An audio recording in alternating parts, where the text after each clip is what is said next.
Suspense. For you men and women in the armed forces of the United Nations, we present one of America's top spine tinglers. A radio rebroadcast of a program dedicated to the mysterious, the unusual, and sometimes the supernatural. A program of suspense. The producer of Suspense asks you to almost believe that the following is true. Very well. Standing beside me, surrounded by two guards, is a man who in a few short hours is to be put to death in the electric chair. His last request to the warden was that he be allowed to speak on this program and reveal what he calls some startling information. The warden naturally turned to us, and we at once complied, anxious at all times to do anything, however strange, that will hold our listeners in suspense.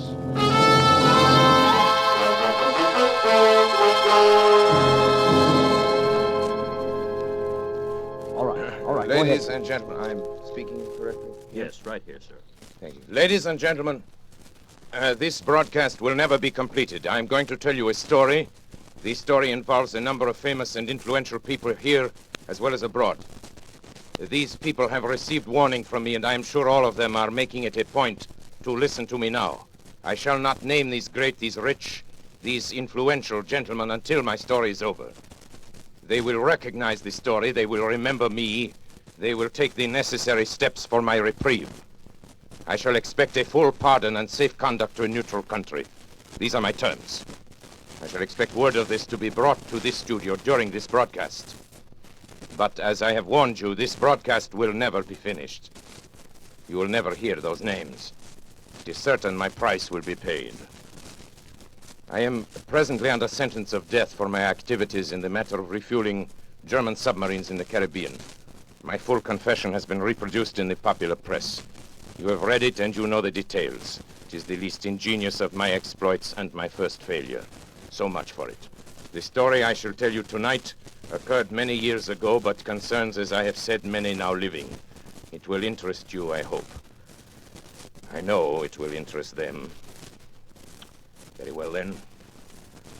On the 3rd of June, 1925, in Liverpool, a man who gave his name as Monsieur Louis Caratel asked to see Mr. James Bland, the superintendent of the London and West Coast Railway. He was a small man, this Caratel, middle-aged, darkened, with a stoop so pronounced that it suggested some deformity of the spine. He was accompanied by a friend, a man of imposing physique who, from his swarthy complexion, was probably either a Spaniard or a South American. It turned out later that his name was Gomez. One peculiarity was observed in him. He carried in his left hand, fastened to his wrist by a strap, a small leather dispatch case. No importance was attached to this fact at the time, but later events endowed it with much significance. Monsieur Caratel was shown to Mr. Bland's office while his companion remained outside.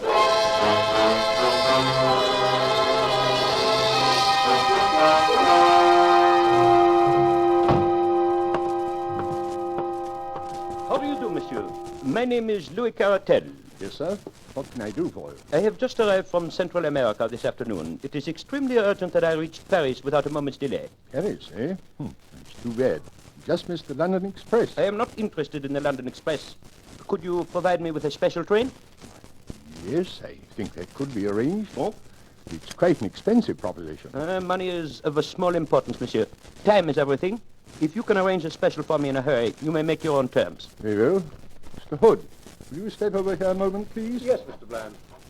Mr. Hood, here's our traffic manager, Mr. Caratel. Mr. Caratel. Hood, I want you to arrange a special for him. He's going to Paris. How's the line? Can you fix him up in a hurry? Why, yes, I believe so, Mr. Bland. The line is clear through Manchester, and engine 247 at the Rochdale is on the tracks now. It could be ready, say, in 15 minutes. Good. Who's available for the trip? Engineer Smith, sir. And I can put James McPherson on as conductor. Well, there you are, Mr. Caratel. Simple as that. Attend to everything right away, will you, Hood? Yes, sir. These men, Monsieur Smith and, McPherson? McPherson, are they trustworthy? Oh, yes. Of course. McPherson's been with the company for years, and I'm sure Smith, although new, is an expert engineer. Bien. Thank you, monsieur. I am deeply indebted. You have been most considerate.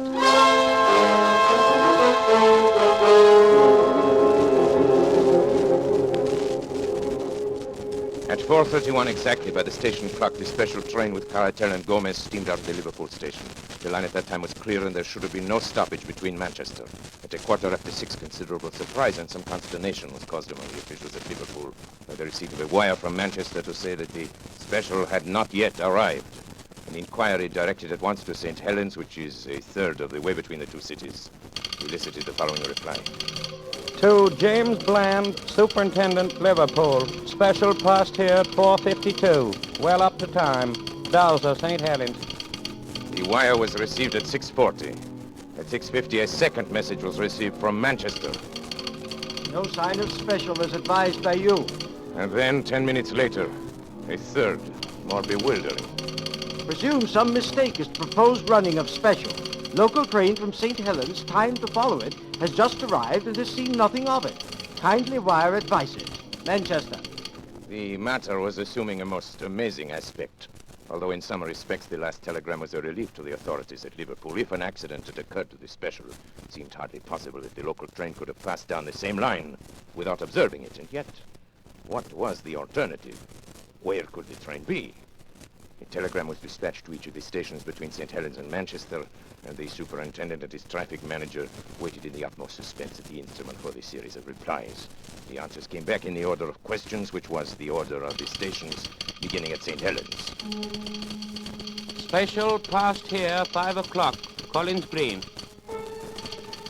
Special past here, 5:06, Earlstown. Special past here, 5:10, Newton. Special past here, 5:20, Kenyon Junction. No special train is past here, Barton Moss.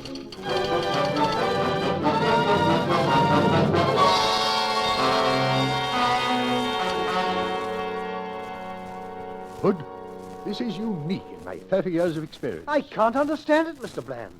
The special has gone wrong between Kenyon Junction and Barton Moss. And yet there's no siding between the two stations. Special must have run off the rails, jumped the track. But how could the 450 Parliamentary pass over the same line without seeing it? There's no alternative, Hood. Absolutely must be so. Possibly the local may have observed something which may throw some light on the matter. We'll wire to Manchester for more information, and to Kenyon Junction with instructions that the line be examined intently as far as Barton Moss.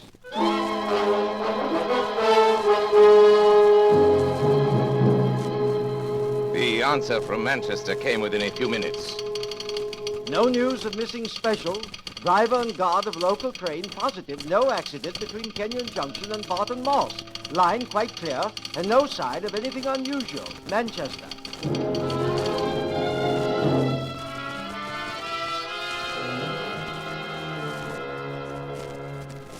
This is lunacy, Hood. Does a train vanish into thin air in England in broad daylight? The thing's preposterous. An engine, a tender, car, 5 human beings, and all lost on a straight line of railway. It's impossible.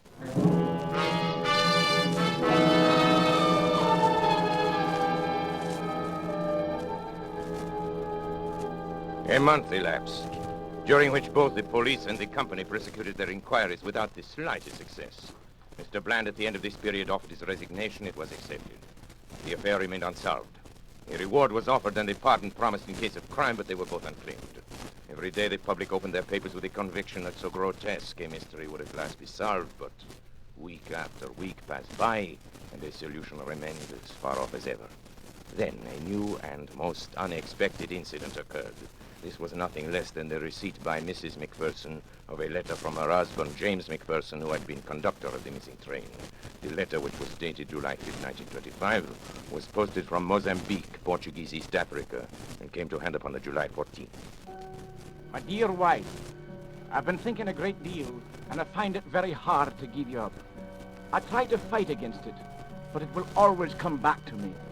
I send you some money, which will change into 20 English pounds. This should be enough to bring you here. Things are very difficult with me at present, and I'm not very happy, finding it so hard to give you up. So no more at present. From your loving husband, James McPherson.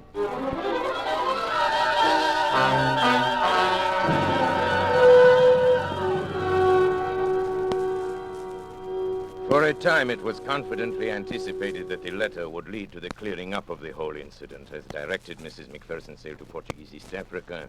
She stayed in Mozambique for some time, but heard nothing from the missing man. Finally, she returned to Liverpool, and so the matter stood. And has continued to stand right up to the present moment.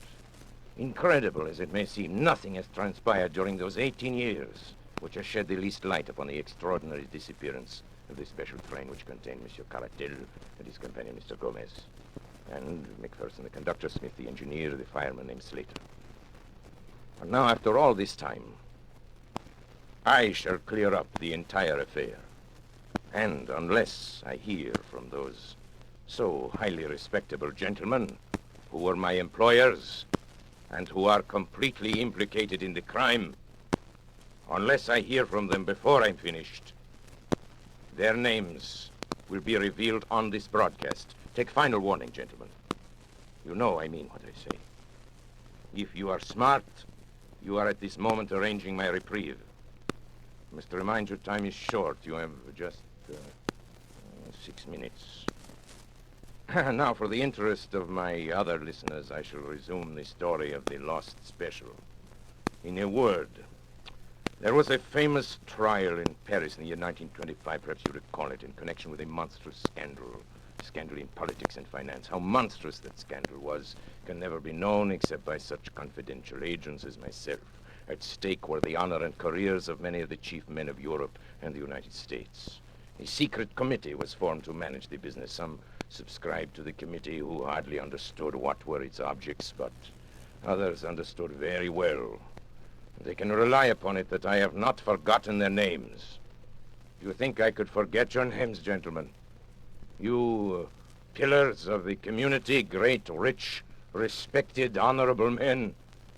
Do you remember that day in May 1925? The fashionable country club, remember? And the golf game that was played there that spring morning? Ladies and gentlemen, that was the strangest golf game ever played in the history of the world. Rat, look at that drive. I've been playing badly all morning. You topped it, Senator. Perhaps you're a little nervous. I beg your pardon? May I join your game? Well, I'm not sure Not that we sure should- of what? Of me? Promise you, gentlemen, you can be very sure of me. I'm the man you're supposed to meet. The distinguished congressman here can vouch for me. Yeah, he's the one, all right. This Yes. is Delerniak.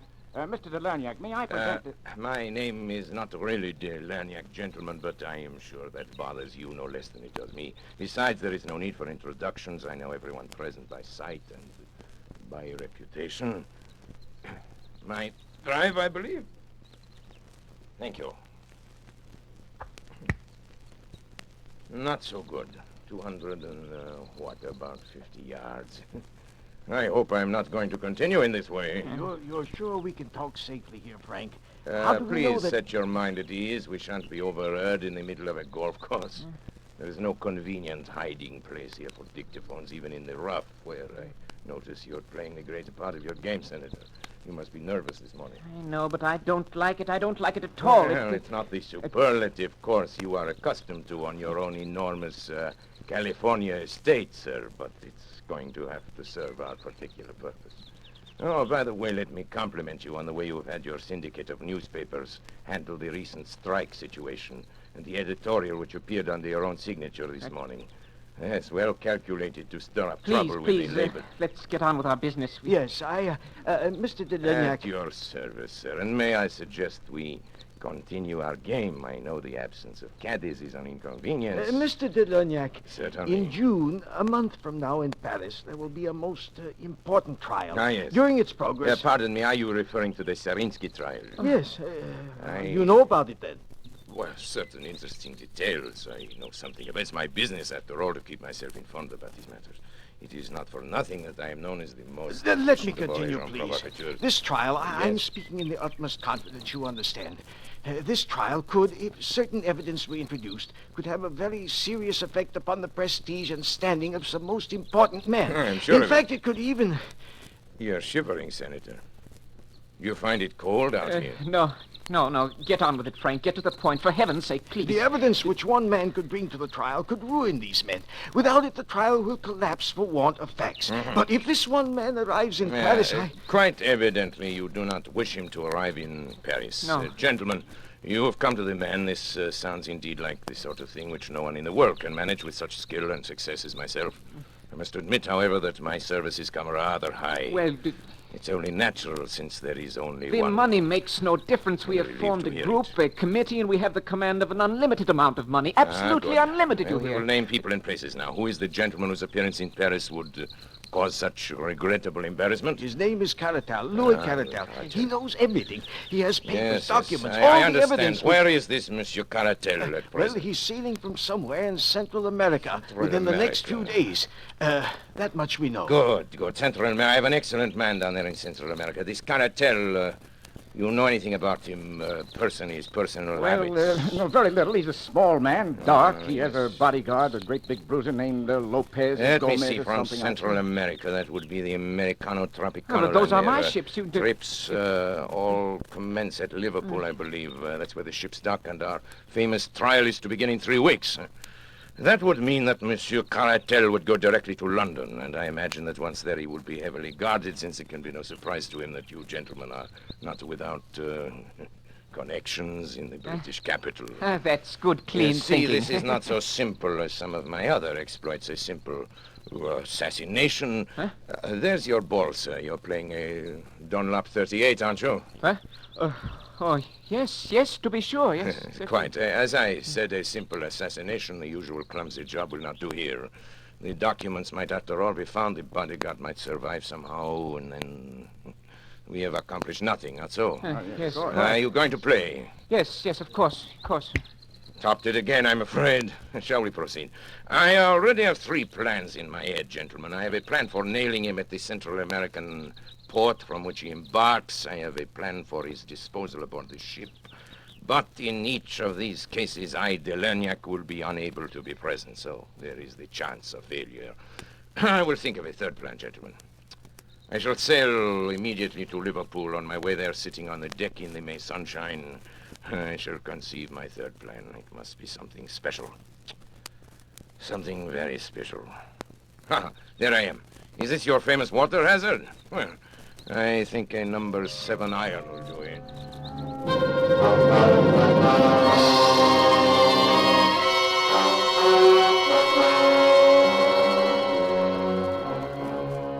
And thus I undertook to bring about the complete destruction of Monsieur Caratel, his bodyguard companion, Gomez, and his documents. Plan 1 was already out the window, as I found out the next day. Delerniac, White Sulphur Springs, Virginia. Baby Lou, unable sleep last few nights, have sent him to visit Aunt Henriette. Will rejoin him on 21st. Love, Jenny. This telegram from Matagalpa conveyed to me the information that Caratel, possibly sensing danger, had moved from his hotel and gone to stay with friends until his ship sailed. So it was impossible to carry out the idea of the fire in the hotel. His ship leaving on the 21st was the Henriette. On my 4th day at sea, I heard from her. Delernac, Barrancaria. Ship-to-ship communication from Henriette, Tropicana line. Presented Grace your box of chocolates. Louise has given up candy for Lent. Grace still wants us all together for 29th birthday party. Will be really special. Ralph. This meant that poison had been given to Gomez, the bodyguard, in an effort to get him, at least, out of the way. He had been unable to succumb to it. He'd thrown off the effects, and it is evidenced by the report that we would all be together on the 29th. Now, Caratel had refused to eat the food containing the poison. So much for Plan 2, which was not worthy of me anyway, since there was always the possibility of the bodies being found in the ocean. The man Gomez was carrying the documents in a dispatch case strapped to his wrist, and I must tell you something now. I was glad, mind you, that we had failed so far, for the plan I had conceived on the night I arrived in Liverpool was so magnificent, so absolutely unprecedented in the annals of crime, that I owed it to myself, to my employers, and to history to carry it through. The inspiration came from the words in the code telegram which indicated that Caratel would arrive in London and hire a special train there to convey him from Liverpool. My British agent, Mr. Moore, and I contrived to buy over several officials of the railway. Now, here begins the story. First, the division head, who helped us employ James McPherson, whom we contrived to be the conductor of any special train we designated.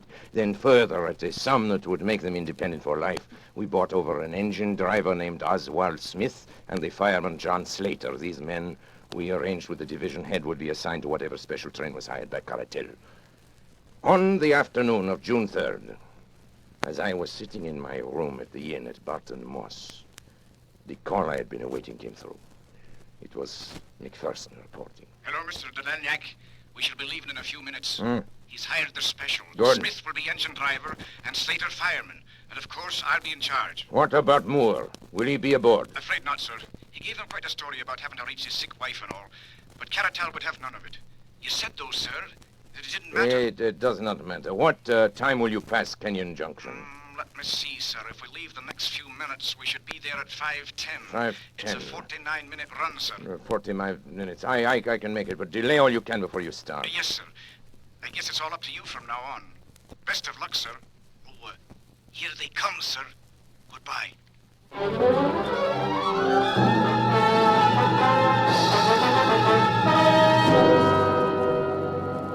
And now I went to work. Everything had been prepared for days before, and only the finishing touches were needed.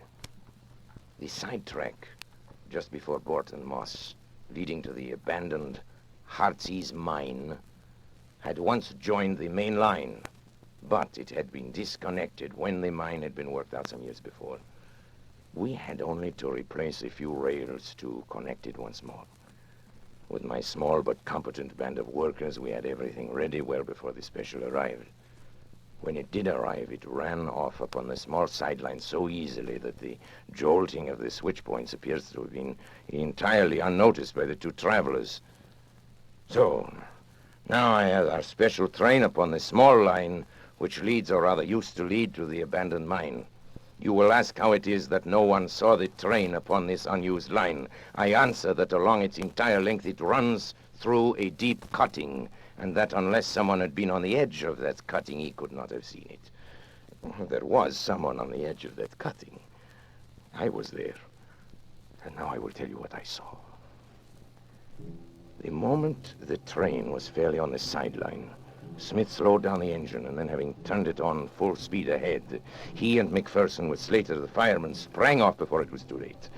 It may be that it was this slowing down which first attracted the attention of the travelers, but the train was running at top speed before their heads appeared at the open window. It makes me smile to think how bewildered they must have been. What a catch must have come to their breath as it flashed upon them, that it was not Manchester that was awaiting them, but death. The train was now running at frantic speed, rolling and rocking over the rotten, rusty line, while the wheels made a frightful screaming sound on the corroded surface. I was close to them and could see their faces. Caratel was praying, I think. There was something like a rosary dangling out of his hand. The other, Gomez, roared like a bull, but was drowned out by the incredible noise of the train. He saw me standing on the bank, and when he realized he couldn't be heard, he beckoned to me like a madman, tearing at his wrist and hurling the dispatch box out of the window in my direction. Of course, his meaning was obvious. Here was the evidence that they would promise to be silent if their lives were spared. It would have been very agreeable if it could have been done so, but business is business. Besides, the train was now so much beyond our control as it was theirs. He ceased his howling and gesturing when the train rattled around the curve, and they saw the black mouth of the mine yawning before them. They were struck silent by what they saw, and yet they could not withdraw their heads. The sight seemed to have paralyzed them. I had wondered how the train running at a great speed would take the pit, and I was much interested in watching it. One of my colleagues, who had joined me there thought it actually would jump it, and indeed it was not very far from doing so. It leaped into the air and seemed to hang suspended for a moment. The funnel flew off into the air, and then the van, the car, and the engine were all smashed up into one jumble, which choked the mouth of the Great Britain. Something gave way in the middle, and the whole mass of iron, coal fittings, wheels, woodwork, and cushions crumbled together and crashed into the mine.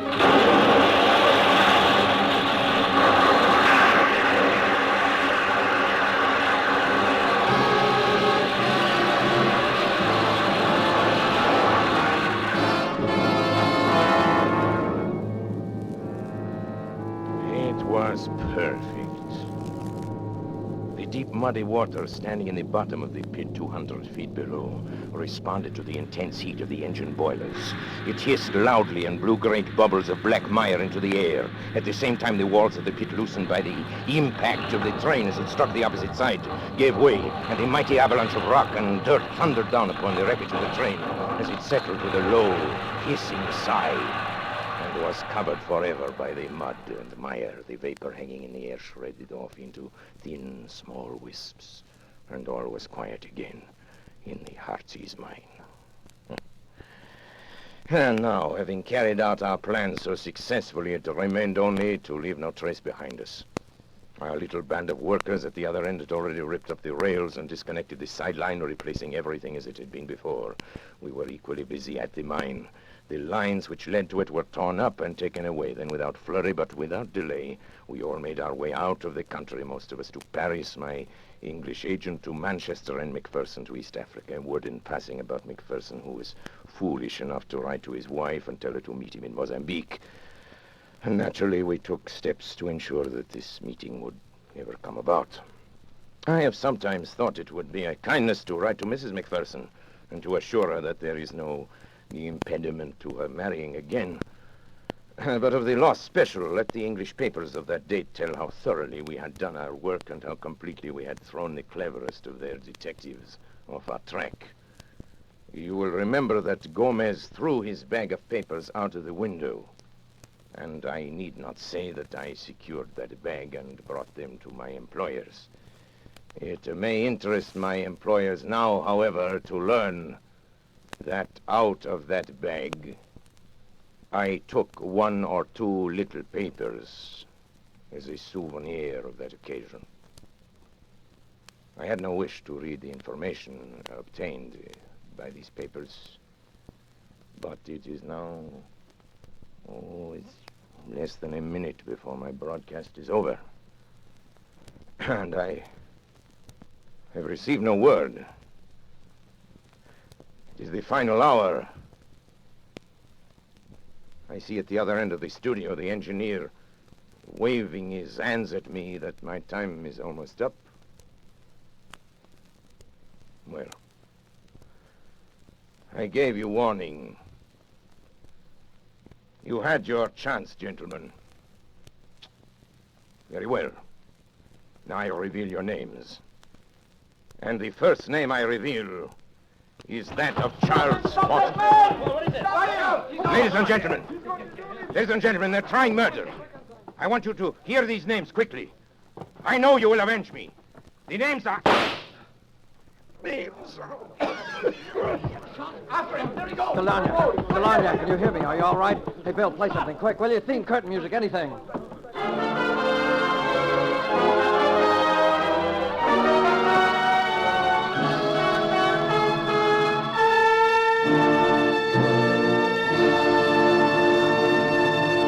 And so closes the Lost Special by Sir Arthur Conan Doyle, starring Orson Welles. Tonight's tale of suspense.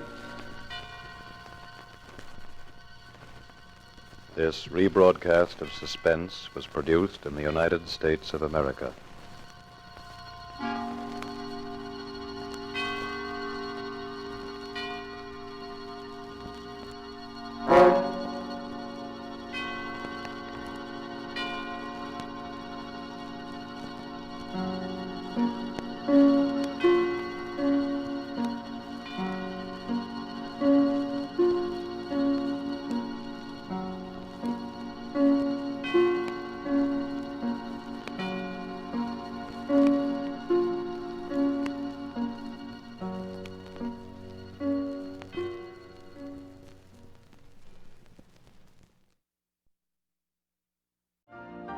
You've been listening to the OTR Gold Network.